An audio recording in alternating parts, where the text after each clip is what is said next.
When Capcom announced a remaster for Ghost Trick Phantom Detective, I was actually pretty excited because I'd missed out on the chance to play this game when it released almost a decade ago on the Nintendo DS. Now, as it is only a remaster, I had to ask myself, how well could the game's mechanics hold up a decade later? And the answer to that question is really well.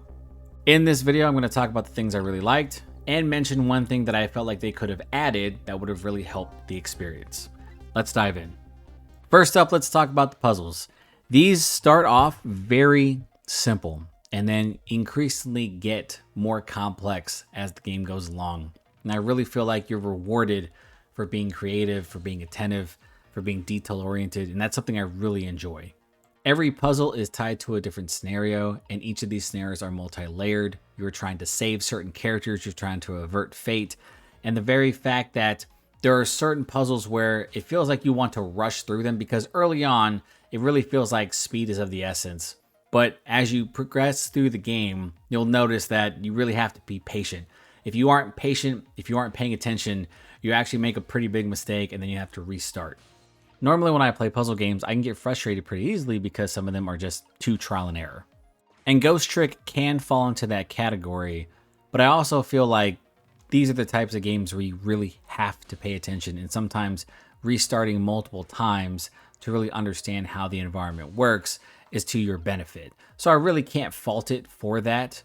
I do, however, wish that this game was a little bit more flexible in regards to its puzzle design because it feels like you have to be perfect. Now, there are some in which you're not really on a timer, in which you can mess around and joke around and really solve a puzzle the way you want to, but I really feel like that flexibility does not extend itself when you are trying to avert fate for a certain character.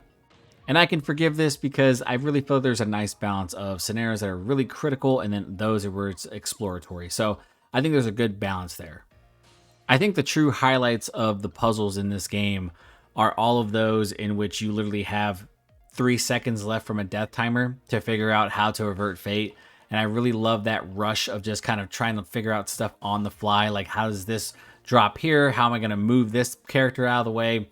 I enjoyed all of that. I really thought that that was really exciting and something that was really unexpected, and it really holds up well. I don't think I was ever bored of any of the puzzle scenarios that were presented to me in this game throughout its entire 18-chapter playthrough. A lot of fun. Next up, let's talk about the characters. I love every character in this game. I feel like they're all so goofy and very endearing. I think my two favorites are Missile, the Pomeranian, and Lynn. And one of the things I love about Lynn is that every time she gets into a scenario and she dies, because she does die a lot in this game, she's always so plucky, and it really throws Sissel off. He's always kind of confused about why she seems so enthusiastic about it, and she's always very bossy. I love that. I also love Missile because he's just this Pomeranian dog who's very loyal, very determined, and willing to do whatever it takes to save Camilla and Lynn. And it's just really funny when someone's trying to explain something to Missile, but they tend to forget that he is a Pomeranian and he does not know what they're talking about. And I think this really extends to all of the characters in the game, even like the ones that are just kind of there in the background. You have the blue and green detective you first meet in the junkyard, and they're really funny because one of them wants to get this promotion and he's always snapping to it attention. He's saluting everyone. And you have the green detective who's just far too serious for his own good and always talking about how his wife left him. It's just like these really off-kilter comments by every character that just makes you feel like, how do they exist in this really serious scenario that they find themselves in?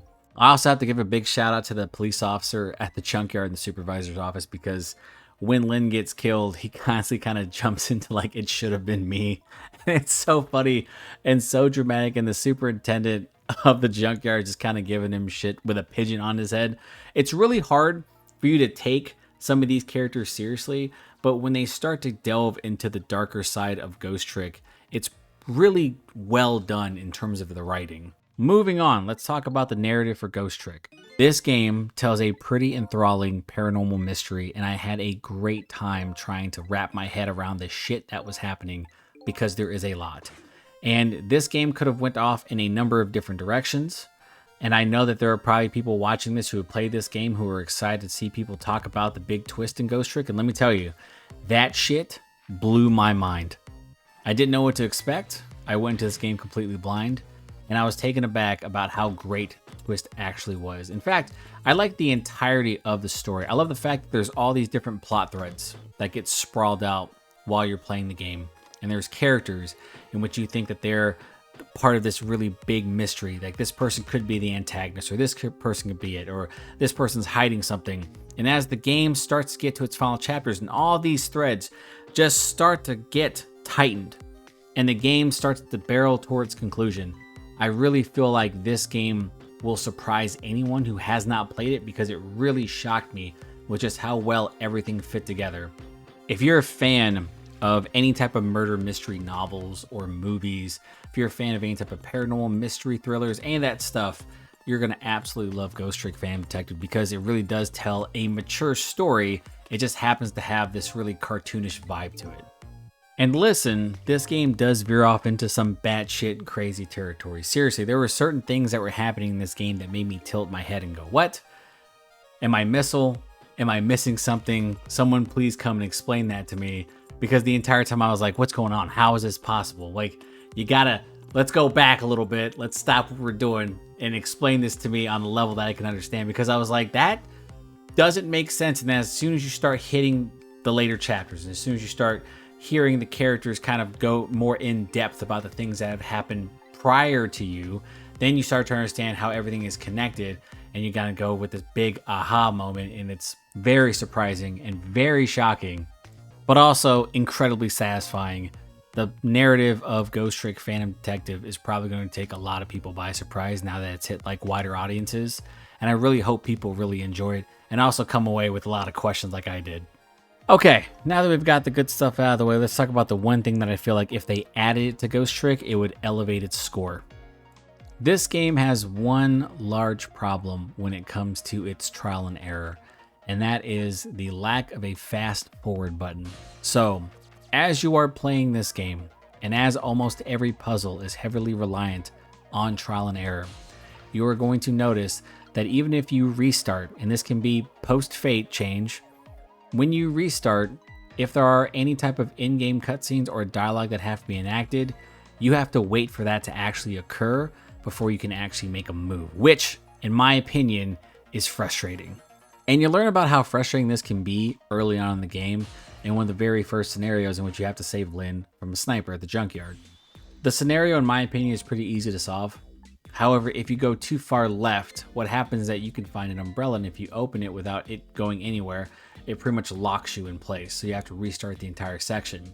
So if you happen to have just first interacted with the officers, it can take you a pretty lengthy period of time to have them come to their spot, which, in my opinion, feels really tedious and really frustrating.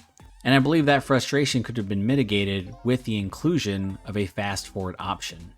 Because as soon as you start to progress in the game, and as soon as you start to hit some of these more intricate puzzles and scenarios, you're going to notice that, listen, I don't want to see the same character saying the same thing for the next 5 to 10 minutes.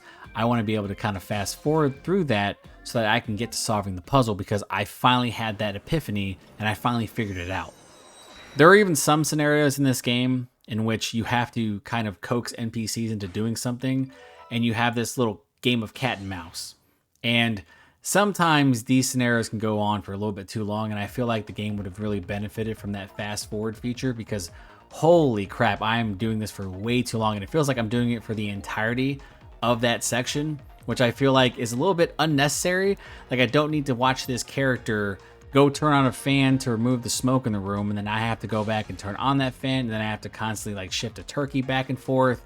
And it's one of those moments where I was like, this is super tedious, because I finally figured out how to get there. I found the fastest way to process this puzzle, and you feel like you're being punished because of how long the scenario actually takes. I think, if I remember, I had to have switched that around at least 4 to 5 times, and I was like, dude, this is just too much without a fast forward button. I feel like it really kind of killed the pace a little bit.